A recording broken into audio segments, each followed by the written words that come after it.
Here we've got a small update in the Carmelo Anthony case. There isn't a lot going on right now, mostly because mainstream media isn't bothering to cover it at all. And that's basically because it doesn't fit the narrative. I mean, if you look and you go to like Google right now and you try to search up anybody in this case, most news websites haven't published a new story in 3, 4, 5 days. And I think we all know if the situations were reversed, there would be an endless supply nearly every 30 minutes getting posted all over the internet. So, I've taken it upon myself to kind of make sure I'm giving people all the latest information. And we have a couple of stories here to update. I want to thank everybody who yesterday stopped by my coffee brand coffee store on Amazon, picked up some coffee. Our Mother's Day gift boxes are selling really fast, so I hope you'll pick yours up today. It includes our very popular blueberry cobbler and our Colombian roast, as well as a pack of honey sticks, chocolate-covered espresso beans, and yogurt-covered pretzels, all in an easy giftable box. So you can just hand it right to mom or your wife or your girlfriend or both or whatever you're into. And if you don't want to get that, although I highly recommend you do, I would recommend you give some of our flavored coffee a try. We have an unflavored coffee, whole bean, ground, everything.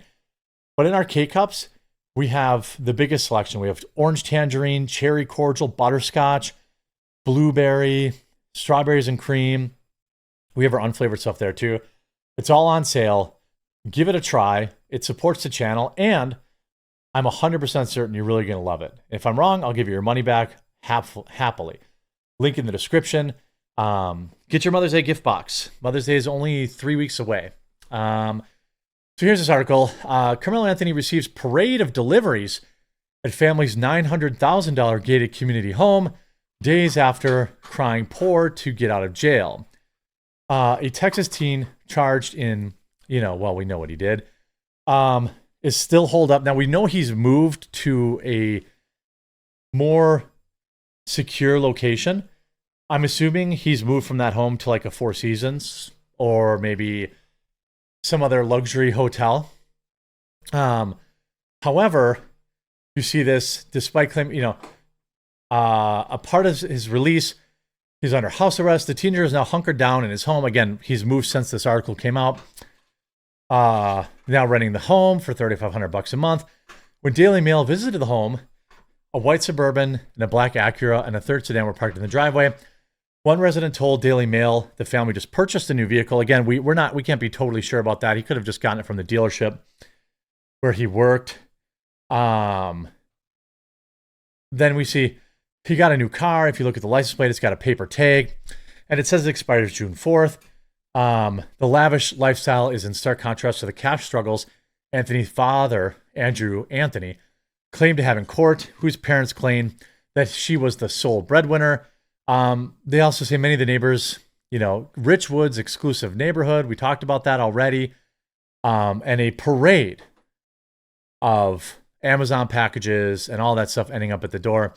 Then we had an interview here with Sarah Fields, who has claimed that she's had all sorts of threats on her for kind of exposing the guy behind the Next Generation Action Network, who has now gone mysteriously quiet after being revealed to be fraud. So she went on Jason Whitlock's show yesterday, so let's check this out. It's the sympathy press conference where they nailed Carmelo Anthony somehow to the cross. He's the real victim in this murder of Austin Metcalf. And at the end of it, or close to the end of it, Dominique Alexander, the career criminal. This is important because it establishes now that people reporting on this case are receiving threats. Who leads this Next Generation Action Network, Baby Al Sharpton. He's holding up social media posts that he's printed out and pointing a finger at Sarah Fields, the mother of four, the local politician. And I was like, wow, she's really gotten under Dominique Alexander's skin. Definitely. What have you done to provoke Dominique Alexander? Why are your social media posts so bothering him? It started with me sharing the arrest report which I find pretty wild because I requested the arrest report through an open records request to Frisco PD. And then when I shared it on social media, as soon as I received it, I read it and I posted it. All I said was arrest report for Carmelo Mm-hmm. Anthony. And it went viral. It got millions of views. And I got threats. My family was threatened. I was threatened. I was called a racist. I was called a bigot for sharing an arrest report, an official document. So that was pretty wild. And then, Yeah, I mean, this is not going to do a lot to help, beat the charges, so to speak.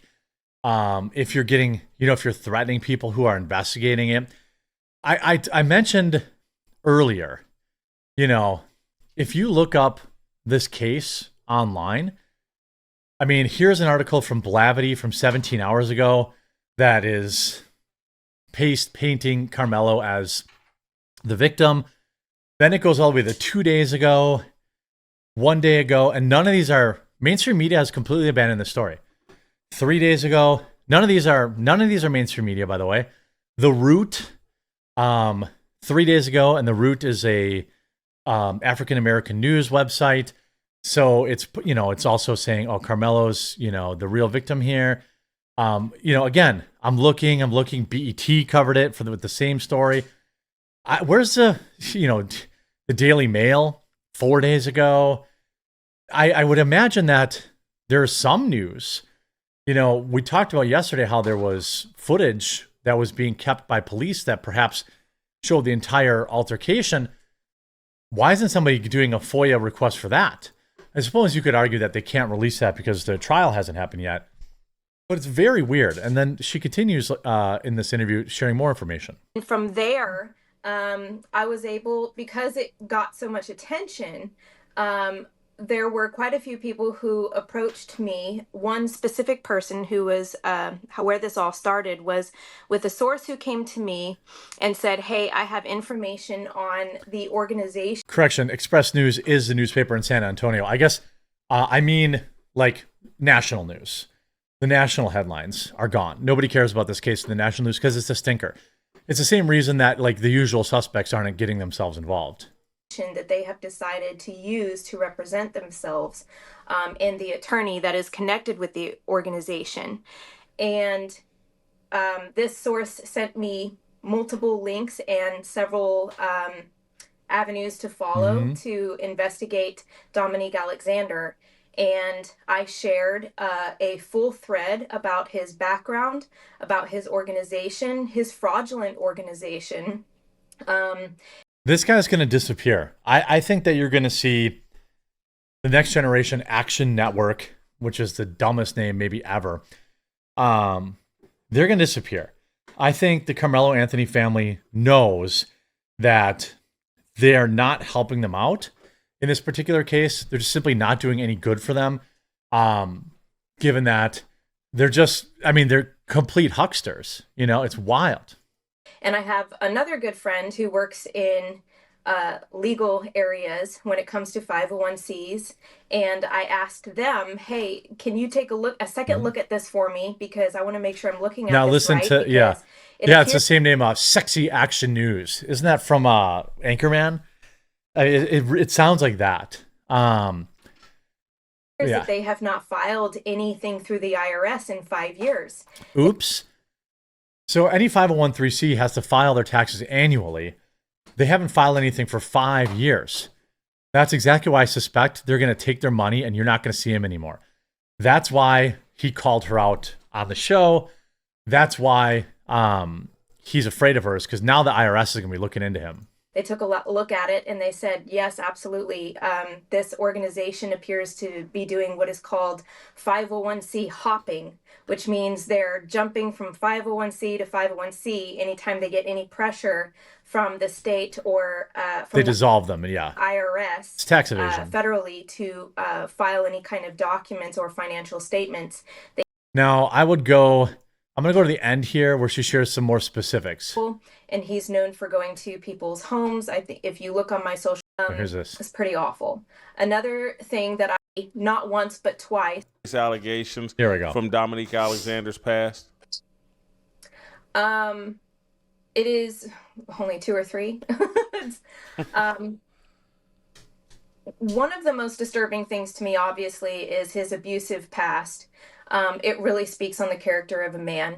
I have been in an abusive relationship before. And he not once but twice domestically abused his girlfriend. Correct. We knew that. And he's also injured a child, a 2-year-old child. It takes a very horrible, special kind of person to harm a child like that, and then lie about it, because he did. He lied about it. He did lie about it. He called his girlfriend at the time and said that the baby rolled off the couch. But then when he went to the doctor's office, the doctor said, "Oh no, this baby it has brain damage. It didn't fall off the couch." Child fell off the couch or something like that, but permanently damaged that child. It's pretty awful. Another thing that I have serious concerns about is that Dominique Alexander's past with activism is very violent. Yes, it is. He has gotten into multiple physical fights. He's very aggressive, and he does it on purpose. And he's also known for harassing people, and he's known for going to people's homes. I think if you look on my social media, I've posted multiple videos actually where he has gone to elected officials' homes and taunted them for hours at a time. There's nothing good that can come from that kind of behavior. And then there was one more thing. I was trying to think of what it was. Let me ask you this question. We don't need. Are you concerned about your own safety? Oh, absolutely. Yes. Since he, Listen to not this just part. since the arrest report, which it was pretty bad after I got put that out there, but since he named me specifically, he targeted me specifically in his press conference, I have had death threats on me, and they're coming from BLM and Antifa. And I've been doxxed. My address has been shared multiple times. They've come after my children. They have, multiple people have not just sent me messages, but have even put publicly online my address, my church's address, pictures Which is of my very home, weird. Yeah. pictures of my church. And several people have shared photos of my children and have talked about wanting to figure out where my older son goes to school. Which is all malicious. This is all, by the way, just because she's reporting on the news. Like that's all that, everything's going back because of that. And so I have actually had to have a security team come watch my home. I've gone on lockdown. It's not that I can't, but for safety's sake, I have not gone anywhere but required meetings and church.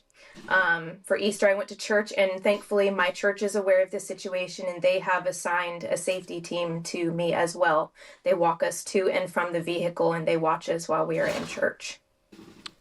Any thought of backing down and walking away? This is what happens when you report on stuff. So, Sarah has done some good work in the past. She used to work for my company, the Publica, and did some good work there. And it's pretty wild, just because, just for reporting on it. So I'll keep you up to date here. I don't think I'll be getting any of the same threats, but even if I did, I absolutely wouldn't stop covering this. Let me know what you think. Think this is going to escalate? Think mainstream media is going to cover it? Or is it just going to go away? I suspect it's going to go away by next week, but I certainly will keep covering it.